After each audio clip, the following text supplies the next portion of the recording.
तकरार का मजा तब है जब दोनों तरफ से ताकत बराबर की हो। हम 25 कौड़ है ना, तुम 100 कौड़ है ना, ठीक है। तुम तो हमारे से इतने ज्यादा है, 15 मिनट के लिए पुलिस को हटा लो, बता देंगे किसमें हिम्मत है, कौन कहां है। लड़ाई अगर राजनीतिक और धार्मिक पटल पर लड़ी जा रही हो तो जनता को परोसने के लिए ये नफरत एक तरफा नहीं बल्कि दोनों तरफ से होनी चाहिए। देश के गद्दारों को पीछे तक आवाज आनी चाहिए, गिरिराज जी को सुनाई दे। देश के गद्दारों को, देश के गद्दारों को। महीना अक्टूबर का था, साल था 2020। गुजरात में नगर निगम के चुनाव थे। राजनीतिक पार्टियों के पताका गाड़ियों पर लदे सियासी गलियारों में रेंग रहे थे। तीन दिग्गज इम्तियाज सैयद, मुजम्मिल मेमन और पत्रकार कलीम सिद्दीकी एमआईएम के बड़े नेता साबिर काबलीवाला के दरवाजे पर दस्तक देते हैं। काबलीवाला के सामने एक प्रस्ताव रखा जाता है। प्रस्ताव एमआईएम को गुजरात की राजनीति में एंट्री दिलाने का। उम्मीद की जाती है काबलीवाला से कि वे असदुद्दीन ओवैसी से बात करके गुजरात नगर निगम चुनाव लड़ने का फैसला करेंगे, लेकिन जो जवाब उन्हें मिलता है वो चौंका देने वाला होता है। साबिर काबलीवाला मोबाइल पर मैसेज दिखाते हुए कहते हैं, गुजरात में एमआईएम को लाने के लिए मेरी अमित शाह से बात चल रही है। साहब ने मुझे अगले हफ्ते दिल्ली बुलाया है। जैसा कि मैंने कहा, जब तक कहानी का दूसरा किरदार भी थोड़ा बहुत मजबूत न हो तब तक तमाशा देखने वालों को डराया धमकाया नहीं जा सकता। क्यों अमित शाह के इशारे पर एमआईएम की एंट्री गुजरात में हो रही थी? क्या बीजेपी अपनी राइवल पार्टी के तौर पर या टीम बी की तरह एमआईएम को लॉन्च करना चाहती थी जिससे नफरत दोनों तरफ से बराबर परोसी जा सके? एमआईएम जो कभी भारत के विभाजन का समर्थन करती थी, जिस पर आजादी के बाद बैन लगा दिया गया, वो पार्टी जब बैन हटा तो हैदराबाद में इतनी बड़ी शक्ति बनकर उभरी कि 40 साल से उसे हैदराबाद लोकसभा सीट पर कोई हराना तो छोड़िए, टक्कर तक नहीं दे पाया है। पिछले 10 लोकसभा चुनावों से लगातार जीत हासिल करती आ रही एमआईएम भारतीय राजनीति का एक अहम चेहरा कैसे बनी? पाथ टू पार के इस एपिसोड में कहानी एमआईएम के पूरे राजनीतिक सफर की।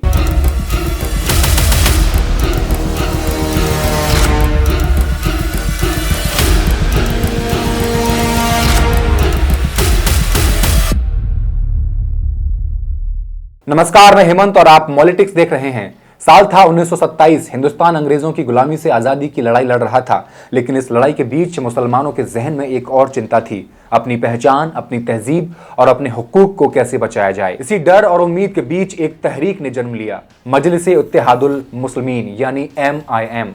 एमआईएम की स्थापना नवाब महमूद नवाज खान किलेदार ने की। ये हैदराबाद के निजाम और उस्मान अली की सेना में उच्च अधिकारी थे। स्थापना के बाद मजलिस की पहली बैठक 12 नवंबर 1927 को नवाब नवाज खान के घर पर ही हुई। इस बैठक में नवाब नवाज खान के साथ नवाब बहादुर यार जंग, मौलाना अब्दुल कय्यूम, सैयद हुसैनी और सैयद अली शमशीर जंग जैसे लोग मौजूद थे। इनका मकसद था मुसलमानों की सामाजी और तालीमी तरक्की को आगे बढ़ाना। इन सभी नेताओं का एक ही नारा था, मुसलमानों की इज्जत, उनकी तहजीब और उनका मुस्तकबिल। एमआईएम को लोगों तक पहुंचाने का बीड़ा उठाया नवाब बहादुर यार जंग ने। वे इसके लिए हैदराबाद रियासत में जगह जगह जाकर सभाएं करने लगे। जब उन्होंने हैदराबाद शहर में अपनी पहली सभा की तो अपनी जज्बाती तकरीर से लोगों को जोश से भर दिया। उन्होंने कहा, हम अपनी पहचान खो रहे हैं, अगर हम अब नहीं जागे तो कल बहुत देर हो जाएगी। इस समय एमआईएम का उद्देश्य केवल मुस्लिम समुदाय के अधिकारों की रक्षा करना था। हालांकि हैदराबाद स्टेट में मुसलमानों की आबादी कम होने के बावजूद उनका असर ज्यादा था।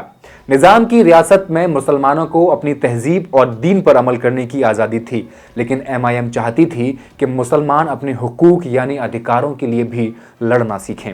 नवाब बहादुर यार जंग ने मुसलमानों को समझाया, अगर वे अपनी पहचान और हुकूक को नहीं बचाएंगे तो उनका मुस्तकबिल अंधेरे में चला जाएगा।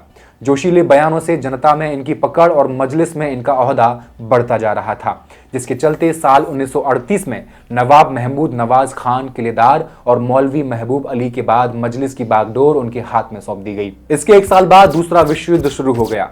यहां से हिंदुस्तान की सियासत में एक नया मोड़ आया। सियासी गलियारों में ये बातें चलने लगी कि युद्ध समाप्त होने के बाद ब्रिटेन हिंदुस्तान को आजाद कर देगा। इसे मुस्लिम लीग, जो उस समय तुष्टीकरण की राजनीति कर रही थी, उसने एक अवसर की तरह लिया। मुस्लिम लीग के स्थायी अध्यक्ष मोहम्मद अली जिन्ना जानते थे कि कांग्रेस के सामने मुस्लिम लीग का टिक पाना और मुस्लिम वोट हासिल करना असंभव था। इसलिए मोहम्मद अली जिन्ना ने एक ऐसी चाल चली जिसने हिंदुस्तान के इतिहास को हमेशा के लिए बदल दिया। 23 मार्च 1940 का दिन था। लाहौर में मंटो पार्क में, जिसे अब इकबाल पार्क के नाम से जाना जाता है, मुस्लिम लीग का अधिवेशन हुआ।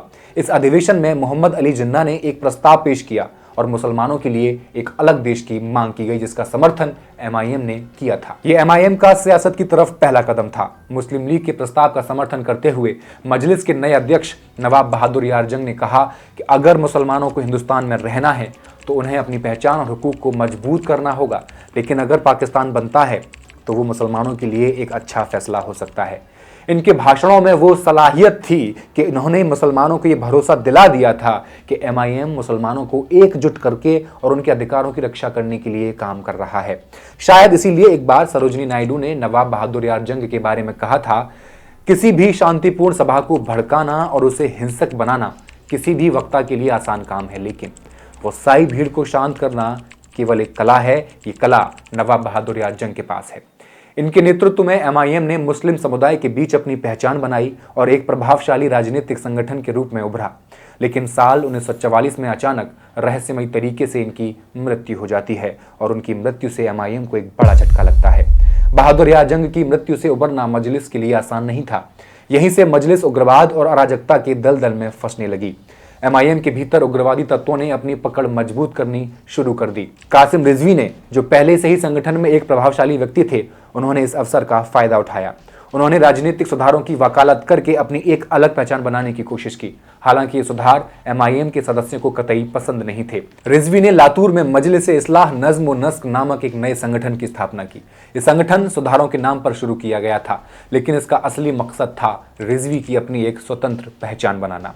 उस दौरान फरवरी 1946 में एक वाकया तब हुआ जब एमआईएम के उग्रवादी तत्वों ने एक मस्जिद के पुनर्निर्माण को लेकर हिंसक प्रदर्शन शुरू कर दिया। इस प्रदर्शन के दौरान हैदराबाद के प्रधानमंत्री नवाब छतारी और राजस्व एवं पुलिस मंत्री सर विल्फ्रेड गिर्गसन के घर को आग लगा दी गई। इस घटना के बाद अब्दुल रहमान रईस जैसे एमआईएम के बड़े नेताओं ने इस्तीफा दे दिया। इसके बाद हैदराबाद की राजनीति में रिजवी का दबदबा और भी बढ़ता चला गया। अगले साल देश आजाद हो गया। देश धर्म के नाम पर दो हिस्सों में बंट चुका था, भारत और पाकिस्तान। इस समय देश में 550 से ज्यादा रियासतें थीं, जिन्हें यह फैसला करने का हक दिया गया कि वो भारत या पाकिस्तान या किसी भी देश का हिस्सा बन सकती हैं, और अगर आज़ाद रहना चाहें तो आज़ाद भी रह सकती हैं। हैदराबाद भी इन्हीं रियासतों में से एक था। इस वक्त कासिम रिजवी ने मुस्लिम अलगाववादियों की एक सेना बनाई, जिन्हें रजाकार कहा जाता था। ये निज़ाम मीर उस्मान अली को हैदराबाद रियासत को पाकिस्तान में शामिल करने के लिए मनाने लगे। हालांकि हैदराबाद और पाकिस्तान के बीच दूरी के कारण यह संभव नहीं था। आज़ादी के समय जब भारत ने सभी रियासतों को भारतीय संघ में शामिल करने का प्रोसेस शुरू किया, तो हैदराबाद के निज़ाम को भी भारत में शामिल होने का प्रस्ताव दिया गया, लेकिन निज़ाम ने इस प्रस्ताव को ठुकरा दिया। उनका मानना था कि हैदराबाद एक स्वतंत्र राष्ट्र बन सकता है। हैदराबाद रियासत की जनता, जो भारत के साथ विलय चाहती थी, के लिए यह निर्णय एक बड़ा झटका था, जिसके बाद जनता ने निज़ाम का विरोध करना शुरू कर दिया। निजाम ने अपनी जिद पूरी करने के लिए और विरोध को दबाने के लिए सैन्य संगठन रजाकार का सहारा लिया। रजाकारों ने निजाम विरोधी जनता को डराना दबाना शुरू कर दिया और भारत के साथ विलय के विचार को कुचलने लग गए। रजाकारों ने पूरे हैदराबाद में लूटपाट, बलात्कार और सामूहिक हत्याकांड जैसी घटनाओं को अंजाम दिया। रजाकारों का आतंक इतना बढ़ गया कि हैदराबाद के हिंदू समुदाय के लिए जीना दूभर हो गया। सरकारी आंकड़ों के मुताबिक रजाकारों ने कई हजार हिंदुओं की हत्या कर दी। इस बीच हैदराबाद के निजाम को पाकिस्तान से लगातार समर्थन मिल रहा था। म्यांमार के रास्ते हथियारों और पैसों की आपूर्ति हो रही थी। यहां तक कि ऑस्ट्रेलिया की कंपनियां भी निजाम को हथियार सप्लाई कर रही थी। यह स्थिति भारत की अखंडता और सुरक्षा के लिए एक बड़ा खतरा बनती जा रही थी। हैदराबाद की बढ़ती हिंसा और रजाकारों के आतंक को देखते हुए भारत सरकार के निजाम के साथ बातचीत करने की कोशिश की गई, लेकिन निजाम की हठधर्मिता और रजाकारों के अत्याचार ने इस बातचीत को विफल कर दिया। आजादी के बाद भारत अपनी अखंडता और संप्रभुता को मजबूत करने की ओर बढ़ रहा था, लेकिन देश के दिल में स्थित एक ऐसा राज्य था जो भारत में शामिल होने के बजाय स्वतंत्र रहने की जिद पर अड़ा हुआ था। सरदार वल्लभ भाई पटेल, जो देश को एकता के सूत्र में बांधने के लिए दृढ़ थे, उन्होंने एक कठोर निर्णय लिया। उन्होंने ऑपरेशन पोलो की योजना बनाई। यह ऑपरेशन भारतीय सेना का गुप्त मिशन था, जिसे पुलिस एक्शन का नाम दिया गया। इसका उद्देश्य था हैदराबाद को भारतीय संघ में सम्मिलित करना और रजाकारों के आतंक को समाप्त करना। पटेल ने इसे सेना के बजाय पुलिस ऑपरेशन के रूप में पेश किया, ताकि अंतर्राष्ट्रीय मंच पर इसे आंतरिक सुरक्षा का मामला दिखाया जा सके। 13 सितंबर 1948 को ऑपरेशन पोलो शुरू होता है। भारतीय सेना ने हैदराबाद में प्रवेश किया और रजाकारों की सेना के खिलाफ अभियान छेड़ दिया। रजाकार भारतीय सेना के आगे टिक नहीं सके। केवल 5 दिनों में भारतीय सेना ने रजाकारों को पूरी तरह से कुचल कर रख दिया। 18 सितंबर 1948 को निजाम ने आत्मसमर्पण कर दिया और हैदराबाद भारतीय संघ का हिस्सा बन गया। इसके बाद मजलिस इत्तेहाद उल मुस्लिमीन पर प्रतिबंध लगा दिया गया। इस उथल पुथल के बीच रजाकारों के मुखिया कासिम रिजवी को गिरफ्तार कर लिया गया। उनके खिलाफ आरोपों की लंबी फहरिस्त लगा दी गई। कासिम रिजवी को भारतीय जेल में करीब 9 साल बिताने पड़े। जेल की सलाखों के पीछे रहते हुए उनका प्रभाव धीरे धीरे खत्म होता गया। 1957 में भारतीय सरकार ने उन्हें रिहा करने का फैसला किया, लेकिन शर्त रखी उन्हें भारत छोड़कर पाकिस्तान जाना होगा। जब वो पाकिस्तान गए तो जाने से पहले MIM की बागडोर हैदराबाद के मशहूर वकील अब्दुल वाहिद ओवैसी को सौंपते चले गए। MIM की बागडोर अब्दुल वाहिद ओवैसी को मिलना सिर्फ नेतृत्व परिवर्तन नहीं था, बल्कि MIM के लिए एक नई विचारधारा का आगाज था।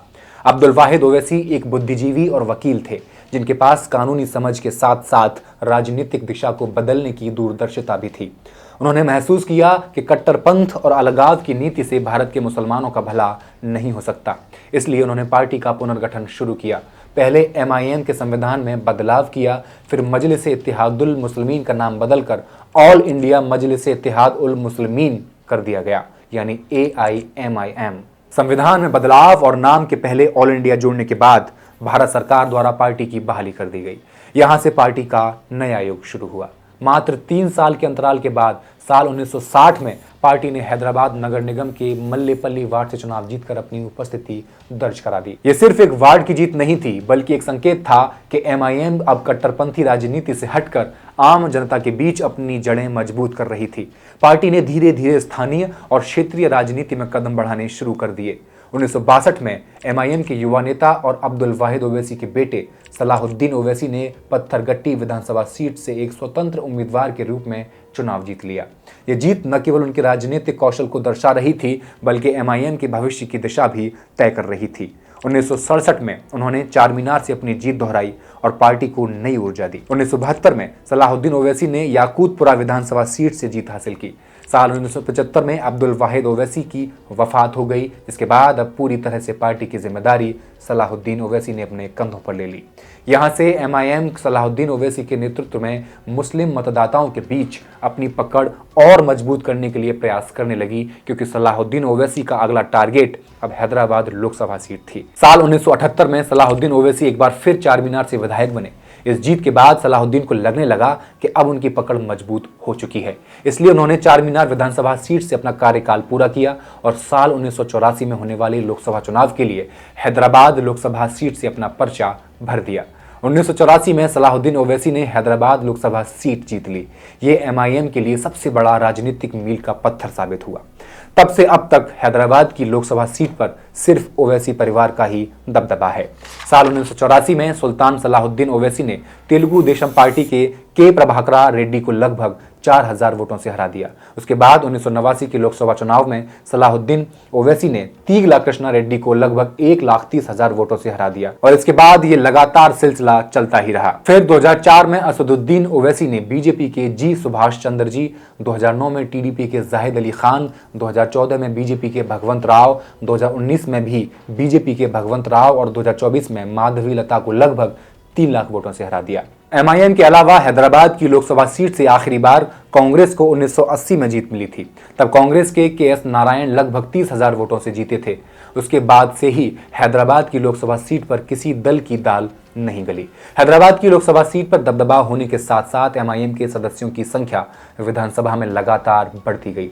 हालांकि 1993 में MIM को एक बड़ा झटका लगा। पार्टी के वरिष्ठ नेता अमानुल्लाह खान ने पार्टी से अलग होकर मजलिस बचाओ तहरीक MBT का गठन कर लिया। इस विभाजन से MIM खत्म होने की कगार पर आ चुकी थी।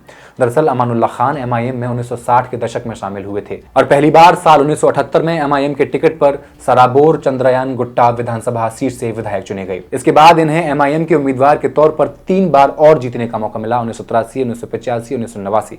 इसके बाद साल 1993 में अमानुल्लाह खान के MIM के साथ वैचारिक मतभेद बढ़ते गए, जिसके बाद उन्होंने MIM से अलग होकर MBT यानी मजलिस बचाओ तहरीक की स्थापना कर दी। यह केवल एक नई पार्टी का गठन नहीं था, बल्कि MIM को चुनौती देने का साहसिक कदम था। MBT ने मजलिस को बचाने और हैदराबाद के मुसलमानों के लिए एक नई राजनीतिक दिशा तय करने का नारा दिया। 1994 के विधानसभा चुनावों में अमानुल्लाह खान ने एमबीटी के उम्मीदवार के रूप में चंद्रायन गुट्टा से चुनाव लड़ा। इस बार भी उन्होंने अपने पुराने गढ़ में जीत हासिल कर ली। एमआईएम से अलग होकर भी उन्होंने यह साबित कर दिया कि उनकी लोकप्रियता और उनकी राजनीति केवल एक पार्टी की छत्र छाया पर निर्भर नहीं है। दूसरी ओर एमआईएम के लिए यह चुनाव एक सदमे की तरह था। पार्टी आंध्र प्रदेश विधानसभा में केवल एक सीट तक सिमट गई। यह पार्टी के इतिहास का सबसे मुश्किल दौर था, लेकिन यह गिरावट एमआईएम के पुनरुत्थान का आधार बनी। सलाहुद्दीन ओवैसी और उनके बेटे असदुद्दीन ओवैसी ने मिलकर पार्टी को फिर से खड़ा करने का काम किया। 1999 में एमआईएम ने 4 सीटों पर जीत हासिल की और अमानुल्लाह खान को उनके गढ़ में हरा दिया और उनको हराने वाले थे अकबरुद्दीन ओवैसी। यह हार भले ही चुनावी थी, लेकिन यह उस संघर्ष की यादगार बन गई जिसमें अमानुल्लाह खान ने एमआईएम जैसी स्थापित पार्टी को कई सालों तक चुनौती दी। 10 नवंबर 2002 अमानुल्लाह खान के निधन के साथ इस संघर्ष का अंत हो गया। अब हैदराबाद में एमआईएम को कोई चुनौती देने वाला नहीं था, इसलिए पार्टी के विधायकों की संख्या लगातार बढ़ती गई। ये संख्या 2009 के विधानसभा चुनाव में बढ़कर 7 हो गई और तब से एमआईएम इस संख्या को बनाए हुए है। 2008 से पार्टी के नेता असदुद्दीन ओवैसी ने एमआईएम को एक नई पहचान दी है। 2008 में एमआईएम ने कांग्रेस के नेतृत्व वाले यूपीए के साथ गठजोड़ किया, लेकिन यह गठबंधन ज्यादा दिनों तक नहीं चला और 2012 में पार्टी ने यूपीए से नाता तोड़ लिया। 2012 में एमआईएम ने ग्रेटर हैदराबाद म्यूनिसिपल कॉरपोरेशन में बड़ी उपलब्धि भी हासिल की। पार्टी के नेता मोहम्मद माजिद हुसैन को सर्वसम्मति से मेयर चुना गया। ये एमआईएम के बढ़ते राजनीतिक प्रभाव का स्पष्ट प्रमाण था। आज एमआईएम न केवल तेलंगाना में बल्कि पूरे देश में अपनी उपस्थिति दर्ज करा रही है। हालांकि पार्टी पर अक्सर बीजेपी की बी टीम होने के आरोप लगते हैं। हालांकि ओवैसी इन आरोपों का खंडन भी करते हैं, लेकिन गुजरात, महाराष्ट्र और यूपी जैसे राज्यों में पार्टी की रणनीति, गठबंधन और चुनावी परिणामों पर गहराई से नजर डालने पर एक पैटर्न सामने आता है जो इस बात पर सवाल खड़े करता है कि क्या एमआईएम वास्तव में मुस्लिम हितों की रक्षा करने वाली पार्टी है या फिर ये बीजेपी के लिए एक अप्रत्यक्ष सहयोगी की भूमिका निभा रही है। ऐसे ही आरोप लगाए हैं पत्रकार कलीम सिद्दीकी ने। हाल ही में उनकी एक बुक पब्लिश हुई, अहमदाबाद का शाहीन बाग। इसमें कलीम सिद्दीकी लिखते हैं, मैं गुजरात में उन कुछ लोगों में से एक था जिन्होंने एमआईएम को उम्मीद भरी निगाहों से देखा और उस धारणा को खारिज किया जिसके तहत एमआईएम पार्टी को भाजपा की बी टीम कहा जाता था। मैं इस तर्क से सहमत नहीं था। मेरा मानना था कि ओवैसी मुस्लिम मुद्दों की राजनीति करते हैं। उनकी राजनीति के कारण खुद को सेक्युलर कहने वाली पार्टियों को नुकसान होता है। यही पार्टियां ओवैसी के खिलाफ झूठी बातें फैलाती हैं, लेकिन एमआईएम पार्टी के गुजरात की राजनीति में कदम रखने से पहले और बाद की घटनाओं ने मेरे विचार बदल दिए। अक्टूबर 2020 जब साबिर काबलीवाला ने पत्रकार कलीम सिद्दीकी, मुजम्मिल मेमन और इम्तियाज सैयद से कहा कि गुजरात में एमआईएम को लाने के लिए मेरी अमित शाह से बात चल रही है, तो उसके 2 महीने बाद ही दिसंबर में खबर फैली कि सचमुच इम्तियाज जलील और वारिस पठान गुजरात दौरे पर आने वाले हैं ताकि एमआईएम की गुजरात में राजनीतिक संभावना को तलाशा जा सके। जब इन दोनों नेताओं का गुजरात दौरा हुआ तो उसी समय तय हो गया कि छोटू भाई वसाबा की भारतीय ट्राइबल पार्टी और एमआईएम का गुजरात में गठबंधन होगा, जिसकी घोषणा असदुद्दीन ओवैसी के गुजरात दौरे के समय की जाएगी। जनवरी 2021 में इम्तियाज जलील और वारिस पठान का गुजरात दौरा हुआ। ठीक 1 महीने बाद फरवरी 2021 में असदुद्दीन ओवैसी गुजरात दौरे पर गए। ओवैसी का पहला सम्मेलन छोटू भाई वसाबा के साथ भरूच में हुआ था। भरूच से ओवैसी सड़क मार्ग से अहमदाबाद पहुंचे थे। जब ओवैसी एक्सप्रेस हाईवे से अहमदाबाद के सीटीएम इलाके में पहुंचे तो हजारों की संख्या में लोगों ने उनका स्वागत किया। स्वागत के बाद ओवैसी के साथ हजारों लोग दुपहिया वाहनों पर सवार होकर साबरमती रिवर फ्रंट पहुंचे, जहां उनकी जनसभा होने वाली थी। ये रैली इतनी बड़ी और असरदार साबित हुई कि इसने शहर के राजनीतिक तापमान को एक नया मोड़ दे दिया। इस रैली की सफलता में सबसे बड़ा योगदान एक मशहूर क्रिमिनल अल्ताफ खान पठान का था, जिसने अकेले ही 1000 से ज्यादा दुपहिया वाहन जुटा दिए थे। हालांकि अल्ताफ उस समय न तो ओवैसी का समर्थक था और न ही एमआईएम पार्टी का सदस्य। जब कलीम सिद्दीकी ने अल्ताफ से पूछा, क्या इस रैली के लिए साबिर भाई ने कहा था या कोई और, तो अल्ताफ ने जवाब दिया था, मुझे एक आईपीएस अफसर ने 1500 वाहन के साथ रैली में जाने और ओवैसी के दौरे को सफल बनाने के लिए कहा था। अपन तो पुलिस के लिए काम करते हैं, खुलकर करते हैं। आखिर बीजेपी शासित राज्य में एक आईपीएस अधिकारी किसके इशारे पर 1500 दुपहिया वाहनों का इंतजाम करने के लिए कह सकता है? चलिए आगे देखिए। गुजरात में महानगर पालिका चुनाव 2020 दिसंबर में होना था, लेकिन इस बार चुनाव समय से नहीं हुआ। फरवरी 2020 तक गुजरात में एमआईएम पार्टी पंजीकृत नहीं हुई थी। ओवैसी के गुजरात दौरे के बाद पार्टी ने अपनी रजिस्ट्रेशन की प्रक्रिया पूरी की, जिसके बाद एमआईएम को चुनाव चिन्ह पतंग आवंटित हुआ। उसके तुरंत बाद गुजरात नगर निगम चुनाव की घोषणा कर दी गई। बीजेपी शासित गुजरात में यह भी एक संयोग था। गुजरात नगर निगम चुनाव में एमआईएम ने शानदार प्रदर्शन किया। पार्टी ने अहमदाबाद में 7, गोधरा में 7 और डीसा में 9 सीटें हासिल की, जो कि पार्टी की सफलता और प्रभाव को दर्शाता था। इस परिणाम ने गुजरात के मुसलमानों को उत्साहित किया। नगर निगम चुनाव में शानदार जीत हासिल करने के बाद विधानसभा चुनाव आते आते ओवैसी के नाम की हवा ठंडी हो गई, जिसका मुख्य कारण था एमआईएम और बीजेपी के साथ साठगांठ की परत खुल जाना। ओवैसी ऐसे नेता हैं जो गुजरात 2002 के दंगों के मुद्दे को हमेशा उठाते आए हैं, लेकिन गोधरा नगर पालिका में जब उनकी पार्टी के साथ पार्षद जीतते हैं और उन्हें गोधरा में एक मजबूत आवाज बनने का मौका मिलता है, तो ओवैसी की पार्टी उस राजू दर्जी से गठबंधन करती है, जिसकी झूठी गवाही से दर्जनों मुसलमानों को 2002 के साबरमती ट्रेन बर्निंग केस में जेल जाना पड़ा था। 27 फरवरी 2002 को साबरमती ट्रेन को जलाने की घटना हुई थी, जिसमें 59 हिंदू कार सेवकों की मौत हो गई थी। इस घटना के बाद पूरे गुजरात में दंगे भड़के थे। सरकारी आंकड़ों के अनुसार इस मुस्लिम विरोधी दंगों में 790 मुसलमान और 254 हिंदू मारे गए थे, जबकि गैर सरकारी आंकड़ों के मुताबिक ये संख्या 2000 से ज्यादा थी। गोधरा ट्रेन बर्निंग केस में पुलिस ने 100 से ज्यादा गोधरा के मुसलमानों को आरोपी बनाया और गिरफ्तारियां की। इन गिरफ्तारियों का एक आधार राजू दर्जी का पुलिस को दिया गया बयान था, जिसमें राजू दर्जी ने कहा, मुझे मेरे संगठन बीजेपी की तरफ से 27 फरवरी को कार सेवकों के लिए चाय नाश्ते की व्यवस्था करने को कहा गया था। उस सुबह मैं गोधरा रेलवे स्टेशन पर कार सेवकों के स्वागत के लिए उपस्थित था। मैंने ट्रेन जलाने वालों को अपनी आंखों से देखा था। पुलिस चार्जशीट के अनुसार दर्जी ने ही मोहम्मद हुसैन कलोटा और अन्य मुसलमानों की ट्रेन जलाने में भूमिका को लेकर बात कही थी। पुलिस की कार्रवाई में दर्जी के बयान ने गोधरा के मुसलमानों को फंसाने में अहम भूमिका निभाई थी। आशीष खेतान ने ऑपरेशन कलंक नाम से एक स्टिंग ऑपरेशन किया था, जिसमें खुलासा हुआ कि जो लोग दावा कर रहे थे कि वे 27 फरवरी 2002 को गोधरा रेलवे स्टेशन पर उपस्थित थे, वे झूठ बोल रहे थे। आशीष खेतान ने अपनी किताब undercover my journey into the darkness of Hindutva में दर्जी सहित अन्य गवाहों के बारे में विस्तार से लिखा है कि कैसी झूठी गवाही से गोधरा के मुसलमानों को साबरमती ट्रेन बर्निंग केस में फंसाया गया था। आशीष खेतान एक खोजी पत्रकार रहे हैं। उन्होंने बाबू, बजरंगी सहित कई अन्य हिंदू संगठनों से जुड़े लोगों का स्टिंग ऑपरेशन किया था और 2002 के मुस्लिम विरोधी दंगों में तत्कालीन मुख्यमंत्री की भूमिका को भी उजागर किया था। अदालत में भी यह साबित हुआ कि राजू दर्जी झूठा है और कोर्ट ने गवाह राजू दर्जी के आगे लिख दिया, नॉट ट्रू विटनेस। ओवैसी जब भाषण देते हैं या संसद में बोलते हैं तो उनसे बेहतर मुसलमानों का रहनुमा कोई नहीं लगता। उनकी वाक्पटुता, ज्ञान और तर्कशीलता उन्हें मुसलमानों के अधिकारों का प्रखर आवाज बनाती है, लेकिन राजू दर्जी जैसे लोगों के साथ उनका गठबंधन कुछ और ही इशारा करता है और इसको बल मिलता है साल 2022 में वायरल हुए एमआईएम के दफ्तर के वीडियो से। गुजरात का एमआईएम का दफ्तर अहमदाबाद के आस्टोडिया इलाके में है, जो अहमदाबाद म्यूनिसिपल कॉरपोरेशन से कुछ ही मीटर की दूरी पर स्थित है। 2022 के विधानसभा चुनावों से पहले मजलिस के दफ्तर का एक सीसीटीवी वीडियो लीक हुआ, जिसमें साबिर काबलीवाला, शहर के मेयर किरीट भाई परमार और बीजेपी सह कोषाध्यक्ष धर्मेंद्र शाह को एक साथ चर्चा करते हुए देखा गया। इस पूरे मामले पर काबलीवाला ने सफाई देते हुए कहा, मेरी किरीट भाई परमार से मुलाकात सुएज फॉर्म पर वाटर ट्रीटमेंट प्लांट के उद्घाटन को लेकर थी। परमार शहर के मेयर हैं, उनसे जनता के हित में मिलना स्वाभाविक है। बिल्कुल, शहर के मेयर से मिलना स्वाभाविक है, लेकिन इस मीटिंग में बीजेपी सह कोषाध्यक्ष क्या कर रहे थे? क्या बीजेपी के सह कोषाध्यक्ष से भी मिलना स्वाभाविक माना जा सकता है?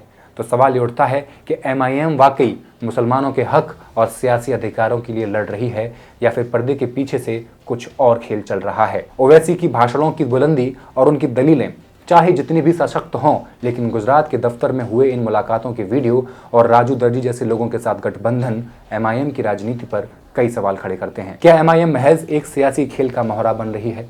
जो तस्वीर आज दिख रही है वो ये है कि भारतीय राजनीति में एमआईएम की भूमिका साफ नहीं है। मुसलमानों के हक की इस लड़ाई में क्या एमआईएम वाकई ईमानदार है या फिर ये भी सियासत की बाकी पार्टियों की तरह महज सत्ता की भूखी एक और पार्टी बनकर रह गई है? आप कमेंट करके बताएं। ये कहानी लिखी थी आसिफ ने। देखते रहिए मॉलिटिक्स।